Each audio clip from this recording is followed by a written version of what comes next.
महाराष्ट्रातला नदी जोड प्रकल्प हा फडणवीसांच्यासाठी अत्यंत संवेदनशील प्रकल्प आहे। याचा पाठपुरावा सुद्धा केंद्रीय दौऱ्यामध्ये करण्यात आलेला आहे।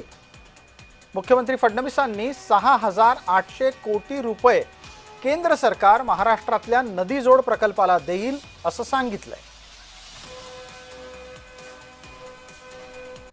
जल जीवन मिशन या संदर्भात एक महत्त्वाची बैठक या ठिकाणी होती, ज्यामध्ये संपूर्ण जल जीवन मिशनचा आढावा घेऊन त्यातल्या काय कंप्लायन्सेस आहेत ते कंप्लायन्सेस आपण केलेले आहेत आणि आता ॲडिशनली आपल्याला त्याच्यामध्ये जो काही निधी आहे त्याची मागणी आपण केली आहे।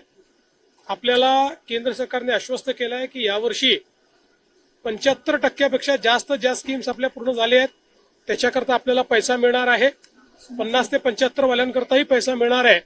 जवळपास 6,800 कोटी रुपये हे आता केंद्र सरकार या योजना पूर्ण करण्याकरता आपल्याला देत आहे। त्यामुळे मोठ्या प्रमाणात आपल्या योजना कंप्लीट